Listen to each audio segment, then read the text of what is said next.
Thank you very much. Thank you very much for that response. Then I'm now allowed to go to our panelists, because we have an extra number of people who will answer some questions. We have Samantha Smith of the Just Transition Center of the International Trade Union Center. Samantha, welcome. And we have our own chair of the Metals Agreement, Tineke Lamboy. Sorry, Tineke, I just had a blackout. I know you very well. Tineke, welcome from Indonesia, where you are. And I have Mark, I think, on the panel as well. Did I miss somebody? Orlando from Colombia. Yes, Orlando, where are you? Orlando, you are from Colombia. Thank you very much for being here with us. You are from Sinta Carbon, the trade union. And that's very interesting, because I think you are very close to the upstream work where things happen on the ground. And as a trade union leader from Colombia, in a coal mine, in times of increased demand of coal, what are the priorities for the workers in the supply chain to guarantee a just transition? Can you give us some clues?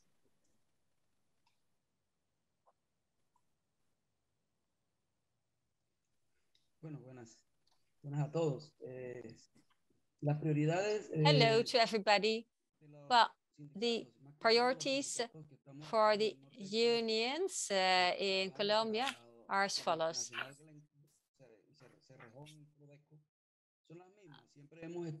The priorities are always the same. It's important to have a collective bargaining agreement to do our union work. And of course, the safety topic is very important.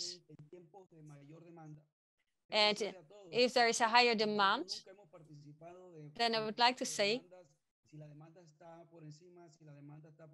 well, we never looked at the volume of the demand. For us, it's important to maintain our rights. And we are very worried now because we have 4 or 5 hours to rest, and that is a high risk because we don't have enough rest time. This can lead to death. And now we're working together with CNV International. CNV International gathered us in a group of workers. So we are working now with the workers and with the government in order to obtain a tripartite dialogue. So we want to oblige the government to look at the transition, and everything that happens in this transition must be subject to a dialogue, because until now we are ignored. Thank you very much for your answer, Orlando. Indeed, there's a lot of work to be done. Maybe when we have time, I will ask you another question about the legal frameworks. But let me first go to Tineke. Tineke, you are the chair of the IRBC Metals Agreement. And I would like to ask you how you see it that a voluntary initiative like the IRBC agreement contribute to a just transition. What is the key? Dear Pauline? Yes? Yeah.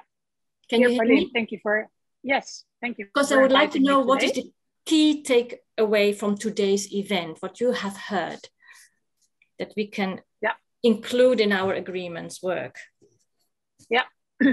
Well, as to how a voluntary initiative like the Metals Agreement can contribute to a just energy transition, I would like to share 2 thoughts. The first one is that a change in the behavior of companies, governments, organizations, and people will only happen if people wish to see that change. So the mental mindset of people is crucial. And whatever role you play in society, if you really want to change something, you have to be that change, and you will, and then you can make it happen. And now this voluntary initiative, it helps people to find like-minded people with whom they can explore this new road and way to do things. So it's more fun and also more effective to do it together. And now companies can also work together in developing new corporate strategies, due diligence tools, and the implementation thereof. Next is that the unions and the NGOs, so the societal parties of the partners of the agreement, contribute to this process by sharing their knowledge about human rights, labor, and environmental issues. So they've gathered so much knowledge on the ground from their partners and with partners doing research in all those countries. So they have the experience in implementing due diligence, and they can assist individual companies in the process and also in projects to walk on that new road. And my second thought is that the best practices which are being developed in this agreement are, in my view as a lawyer, norm setting. So norm setting for responsible business conduct in the whole sector, not only for the parties to the agreement. And these norms are, in my view, legitimized due to a great variety of all agreement participants and their constituencies, because there are companies, societal parties, but also trade federations and governmental stakeholders who participate.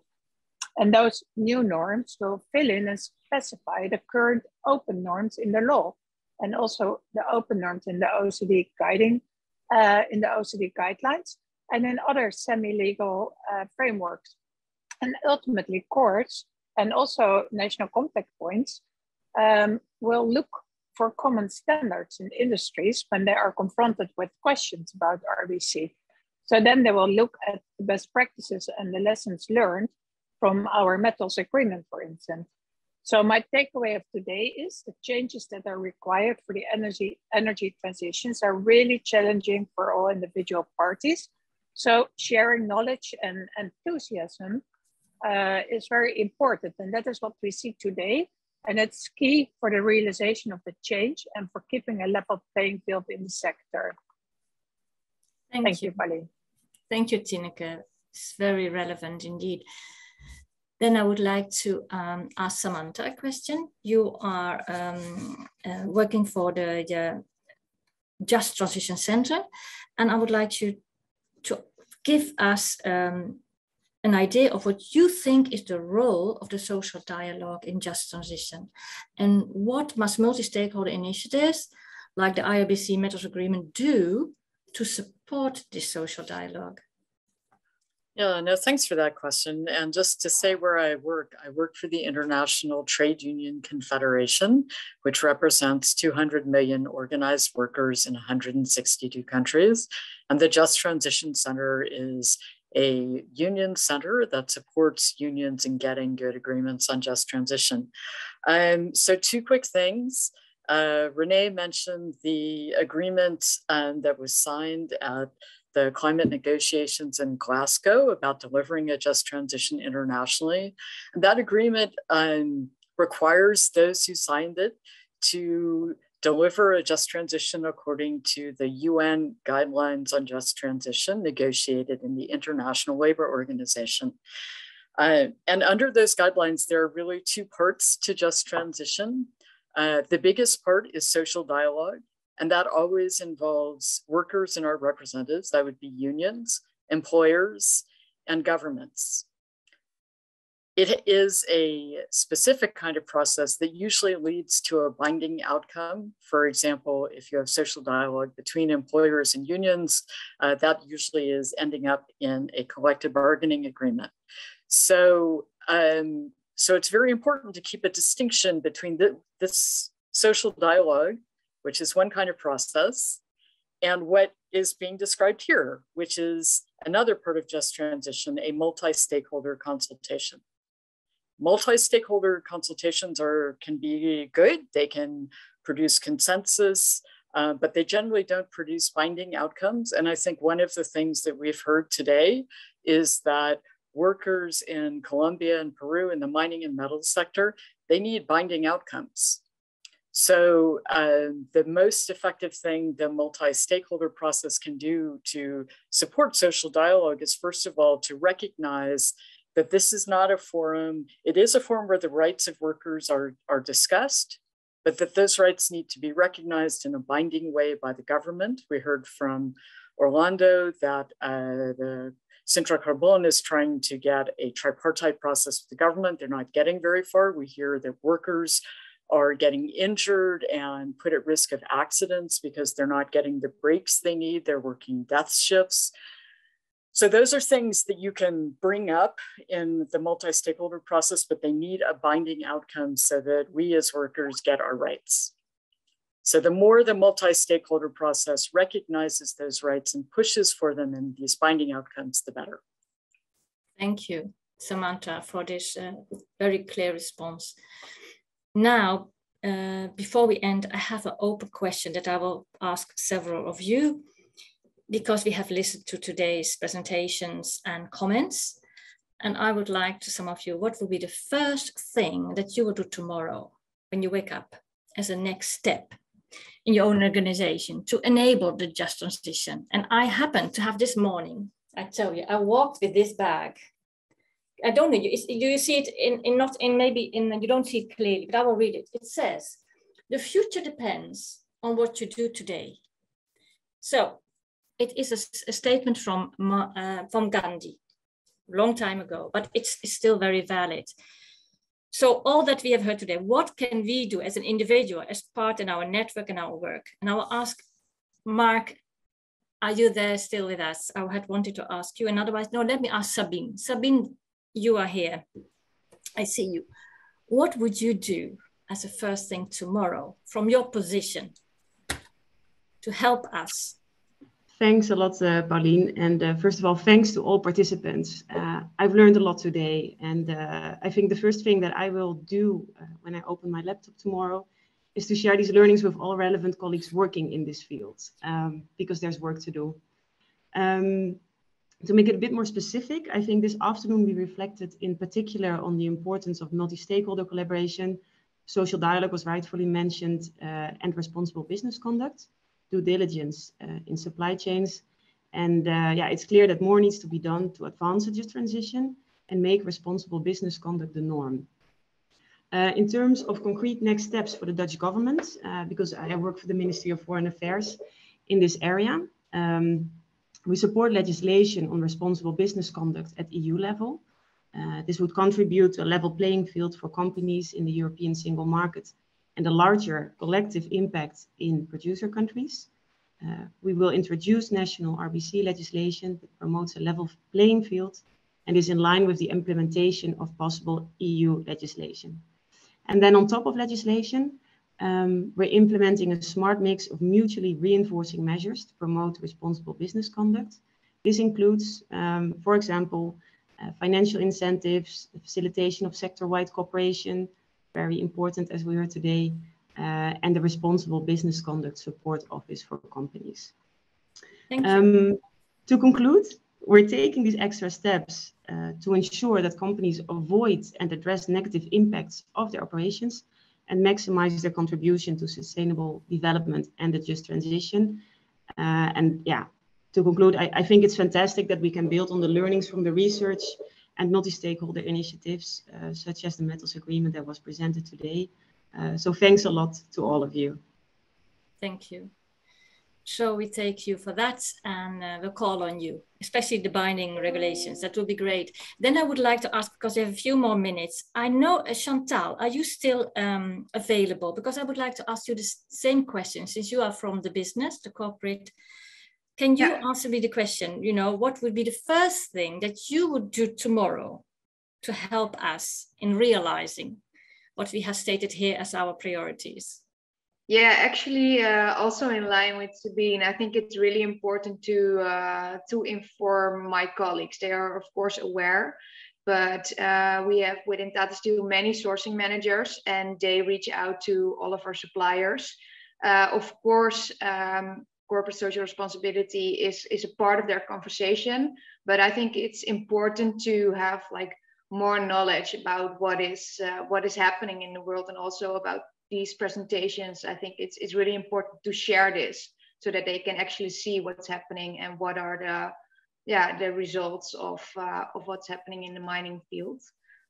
So that's the first thing I will do. And also our South Africa mission is, I think, an important example internally of what we can do. Of course, we have to see what we can do there, but I feel that this is an important first step, and also my colleagues will follow soon, I'm sure. Thank you, Chantal. I think I have to wrap up what we have heard today, this afternoon. Actually, not. We can continue. Sorry, Pauline, to interrupt you, but we have informed the participants that we're running a bit out. So if okay with the panel, we would like to give everyone the floor to respond to this final question. That is great. I hope that the participants are still with us because I cannot see them. And then, of course, before I run off, because on the whole discussion, I can ask Mark the same question. What would be the first thing you will do tomorrow, bearing in mind what we have heard today? If it wasn't Liberation Day, I would do a lot of things tomorrow. But now what I would do is, in fact, I would look up the Just Transition Center, because I have not heard of them. And you may have noticed that in the mission, in my first slide, the mission, the global mission of IUCN is a just world that protects and conserves nature. So it's, what do we mean with the word just, and how do we so just? I think that's the key to a lot of things, because when we talk about the UN guiding principles, one of the principles is the right to a clean and safe environment. How are we going to organize that? Thank you. Thank you. You will network and make sure that others, you combine efforts. That's a very good thing. Perhaps I can ask Orlando Coelho. Maybe the translator can translate it for him into Spanish. Based on what he has heard today, Orlando, what would be the first thing you would take on from our discussions today as a takeaway that you would like to make an effort to do? Primero escuchar muchas organizaciones. Well, many organizations and many persons work in line with what is fair. We're talking about the communities here, about the people, and that is very important. Secondly, I would like to say that as a union organization, we represent the workers, and for us, solidarity is very important. We want to have justice, and that is very important. We are there as a union organization, and we will continue with our work with CNV. We are following a road where we gather also with the government, and that is not easy, but we try to come together with the government in order to have this fair transition in circumstances where we also respect the environment. Thank you, Orlando. Indeed, meeting up with the government to get a dialogue going. That's very good. Let me then go to Samantha before I reach out to Tineke. Samantha, what would you, based on what we have heard, what we have discussed, do you have a lead about what you say, okay, based on this is what I can do tomorrow that I have gathered from today's discussion? Two things. So one is to push even harder for a binding European human rights due diligence regulation. And the other is to reach out again to our Colombian affiliate, CUT Colombia, to tell them about some of the results from this webinar. Thank you. Then Tineke, you will be my final vocal point to say what you will do based on the discussion. Thank you, Pauline. Well, first I would like to thank CNV and you as chair and all participants for the organization and participation of this webinar. I think it has been really, really rich in information and learning process. What I will do tomorrow is I will ask the SER, Socioeconomic Council Secretariat, to follow up and to contact those participants of today who wish to learn more about our metals agreement. So a question to the participants, please submit your contact details with the organization so that we can contact you and can follow up. And another thing I can do tomorrow and also the next 3 weeks that I will be working in Indonesia is I took a screenshot of Mark's slide Sulawesi. And I know this because I've been working on mining issues before in Indonesia with my colleagues at the university in Surabaya. And for the next 2 weeks, I will also do joint research with them, also on mining issues and also on legal frameworks like international trade and investment agreements that sometimes are making it more difficult for governments to implement and monitor the higher environmental and social standards on the ground. To end, I would really encourage the participants to join our metals agreement. It's a great collaboration that is currently taking place. And yeah, the more companies also, the more leverage we can create for a just energy transition. So to really be the change in international supply chains. And it will help us and the parties also to learn from other parties' mistakes and best practices. So please join our agreement or ask for more information. And thanks again to the organization. Thank you, Tineke. You said a lot of things are very good and many things to be done. I think this discussion was indeed rich. And what we have gathered from in the end is that what it shows us, we need more transparency. We need more participatory monitoring. We need a social dialogue. And we need to involve the governments to make sure that the rules are binding and they are applied.